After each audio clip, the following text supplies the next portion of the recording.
Right then, no messing about, let's get into it. Rich Dad, Poor Dad. The book every single person who's ever thought about starting a dropshipping business has on their bedside table. Mate, it's the holy scripture for the rise and grind lot on Instagram. Oh yeah. The ones who post pictures of a leased Mercedes with the caption "Hustle hard." You know the type. 100%. It's the book people read and then suddenly think their job at Tesco is the modern equivalent of working down the mines. Right. They get one whiff of this Kiyosaki bloke and they're ready to hand in their notice and, escape the rat race. The whole premise is mad when you think about it. He's got his poor dad, his actual real-life dad, who's like a top-tier academic, head of education for Hawaii, PhD and all that. Yeah. But because he's on a salary, he's a poor loser, a mug. Then you've got Rich Dad, who's his mate's dad. An 8th grade dropout who was apparently minted, a proper Del boy of Honolulu who owns restaurants, construction companies, convenience stores, the lot.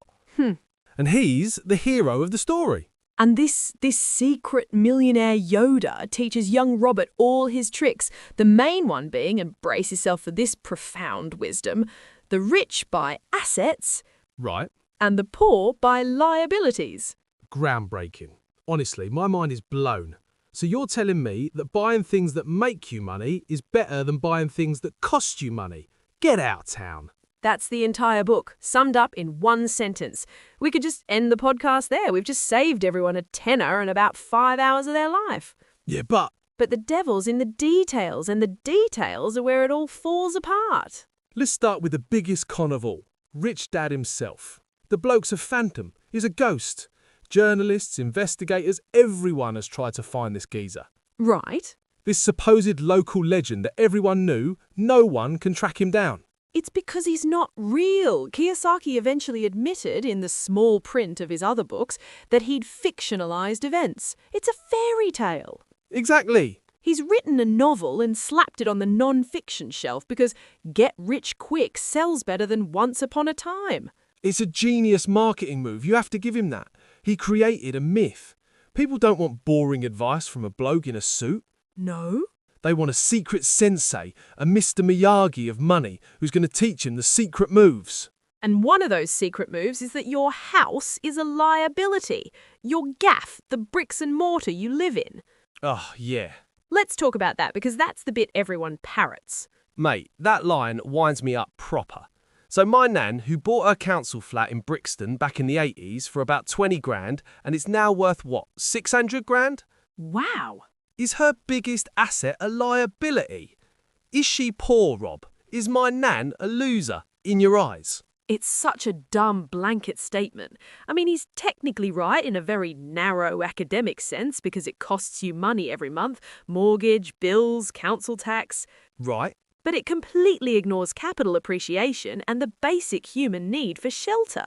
Are we all supposed to live in a tent while we invest in what exactly? He never really says. It's clickbait, but for a book.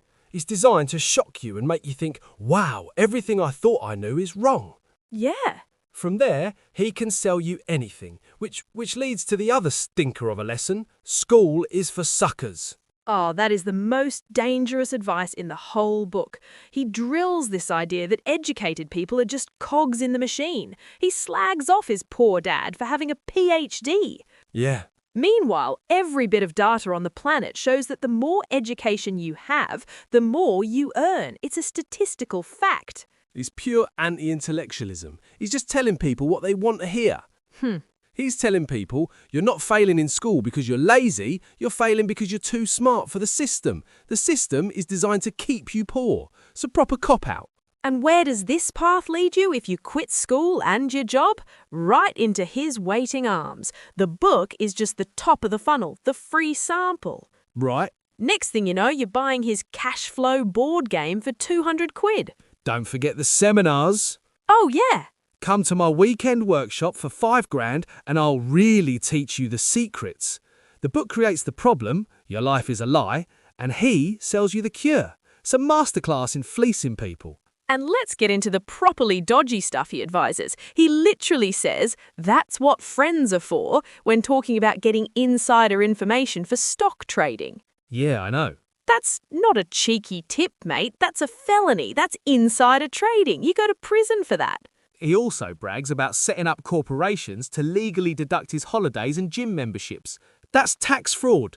He's encouraging people to break the law. Right. He also brags about going broke big. What is that? It's advice for a sociopath, not a normal person trying to get by. The man's a menace, and he can't even keep his own story straight. In an earlier book, he dedicated it to his real dad, his poor dad, calling him the best teacher I ever had. He dedicated it to his real dad, his poor dad, calling him the best teacher I ever had. Then, a few years later, it's all about rich dad being the guru. So which one is it, Rob? Not to mention his own company, Rich Global LLC, filed for bankruptcy in 2012. He shouts from the rooftops that he's worth $100 million. Right. But when his co-author sued him, the court documents showed he'd made about $9 million. It's all smoke and mirrors. So, let's be fair for a second. Is there anything good in the book? Anything at all? All right, look, I'll give it this one thing. It's a gateway drug. For a lot of people, it's the first time they've ever thought about money as something to be controlled rather than just earned and spent. The idea of an asset column and a liability column is a powerful, simple visual. It plants a seed. It gets you to think like a business owner, not just an employee. Right. That mindset shift is powerful. I'll give him that. It's chapter 1 of your financial education. But that's the point, innit? It should be chapter 1. You read it, you get the little buzz, you get that jolt of inspiration. Yes. And then you need to throw it in the bin and go read something with actual, practical, legal advice. Exactly. A broken clock is right twice a day. The core message, buy things that make you money, is obviously true. Sure. But it's wrapped in so much fantasy, bad advice, and just dangerous nonsense that it does more harm than good. It sends people chasing get-rich-quick schemes instead of building real, sustainable wealth. So, what's the real alternative? What's the boring dad advice that actually works? It's the stuff no one wants to hear because it's not sexy. Live below your means. Brutally track your spending. Okay. Get out of high-interest debt like it's on fire. Then what? Then you build a safety net, your emergency fund, and only then do you start investing. And you don't try to be clever. You don't pick stocks based on a hot tip from your mate Dave. Right. You just consistently, month after month, put money into a low-cost, globally diversified index fund. And that's it. No secret handshakes, no phantom millionaire mentors. That's it. You do that for 20 or 30 years. You let compound interest do its magic. It's boring, it's slow, and it works. You won't be a millionaire by next Tuesday, but you won't end up bankrupt or in jail either. So the choice is between a fantasy that makes you feel good for a week and a reality that actually makes you wealthy in 20 years. That's the one. Kiyosaki sells the lottery ticket. Yeah.